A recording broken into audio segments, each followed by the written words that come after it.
Assalamualaikum warahmatullahi wabarakatuh. Selamat pagi, selamat siang, selamat malam, dan selamat pagi kembali.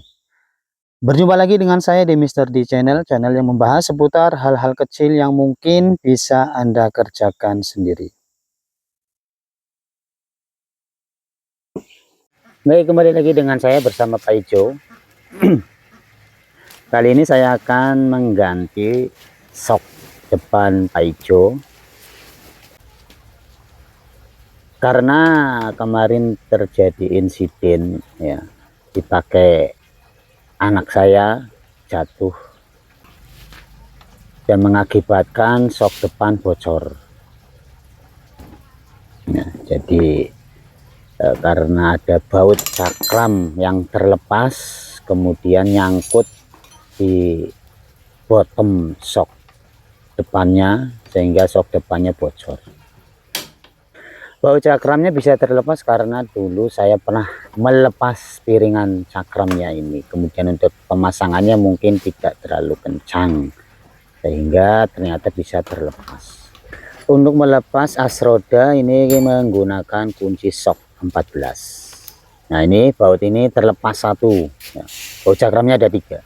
Jadi ketika sedang dipakai jalan berputar, bautnya terlepas ya, kemudian ngancing pada soknya ya, jadi bautnya tidak langsung lepas loncat, itu enggak ya, enggak bisa karena tertahan pada sok depan. Dan ini untuk selebor depannya pun baret ya, baret sedikit tapi tidak sampai tembus, nanti akan kita poles atau cat ulang. Untuk melepas selebor depan tadi ada 3 baut 10 yang di atas, kemudian 2 baut 8, kunci 8 yang ada di samping kanan dan kiri. Sedangkan untuk melepas baut sok depan ini umum ya, kunci 14 juga. Setelah bautnya semua dilepas, kemudian agak direnggang sedikit karena tidak bisa langsung ditarik. Ya, ini sudah terlepas. Nah, ini dia yang bocor ya. Bocor di sini karena kena baut tadi, kena baut cakram. Sebenarnya dari dulu sudah ingin saya upgrade, tapi belum pernah kesampaian karena kebetulan memang soknya Yamaha Pasio ini sangat keras, kurang mentul-mentul. Dan sebenarnya sok yang tadi bawaannya pun bisa dilas ya, diperbaiki, tapi percuma juga, keras. Ganti orinya pun ada, tapi keras ya, keras. Jadi saya ganti dengan ini Fendi seharga 1,2an, 1.200.000-an. Nah, pada dusnya terdapat hanya soknya saja, tidak ada dokumen apapun. Nah, nggak tahu ini ori atau enggak ya. Tolong masukannya yang lain yang sudah pernah memakai VND ini, atau apakah memang betul hanya sok saja tidak ada dokumen ya. Seperti kemarin saya beli sok YSS ada dokumennya ya, yang ini VND nggak ada dokumen apapun. Untuk tipe sok yang saya pakai ya VND AK111B1, itu sangat PNP, plug and plug, bukan paksa and paksa ya, PNP. Untuk dudukan kaliper pun tinggal pasang.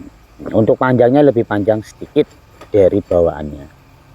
Untuk pemasangan jangan lupa ya, sebelum dikencangkan as roda harus bisa masuk, keluar masuk dengan mulus.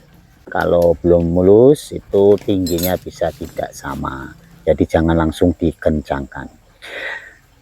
Dan untuk pemasangan soknya ini sesuaikan dengan standarnya, jangan terlalu tinggi. Kalau terlalu tinggi ya, nanti kabel speedo akan tertarik sehingga menyebabkan kabel speedo akan mudah putus. Ingat, ini poin pentingnya untuk penggunaan sok VND ya. Jadi kabel speedo akan tertarik, jadi untuk pemasangan jangan terlalu tinggi, dipaskan saja dengan standarnya. Jika kabel speedo terlalu tertarik maka akan gampang putus, seperti punya saya ini. Setelah pemakaian sok VND kabel speedo putus, dan ini terasa lebih empuk memang ya. Ini lebih empuk dari sok bawaan Casio.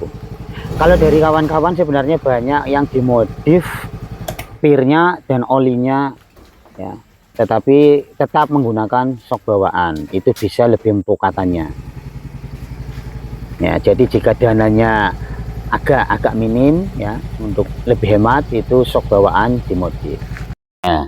Nah ini untuk pemasangan shock breaker VINDI ya pada Yamaha Vazio meskipun dia PNP tanpa merubah apapun ya, itu sebaiknya atau harus sih menurut saya jangan di fullkan standar sampai habis ya.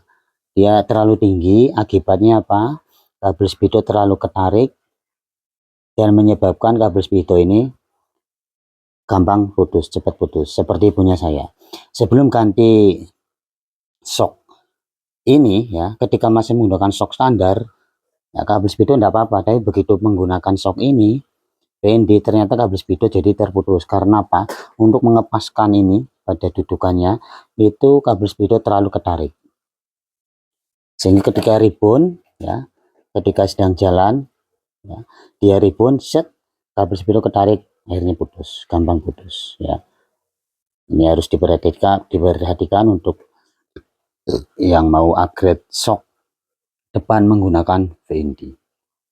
Nah nih, dia terlalu ketarik dan akhirnya kabel speedo putus. Dan untuk selebor depan bagian belakang bisa terpasang dengan tambahan part yang lain ya, kita custom sendirilah, yang penting selebor depan bagian belakang bisa terpasang sehingga ketika dipakai di musim hujan kotoran tidak nyiprat naik sampai ke setang, sampai ke leher ya. Baik, demikian dari saya, mudah-mudahan bermanfaat ya. Upgrade shock depan menggunakan VINDI AK111B1 itu sangat plug and plug, bukan paksa and paksa. Terima kasih, mudah-mudahan bermanfaat. Do it yourself. Assalamualaikum warahmatullahi wabarakatuh.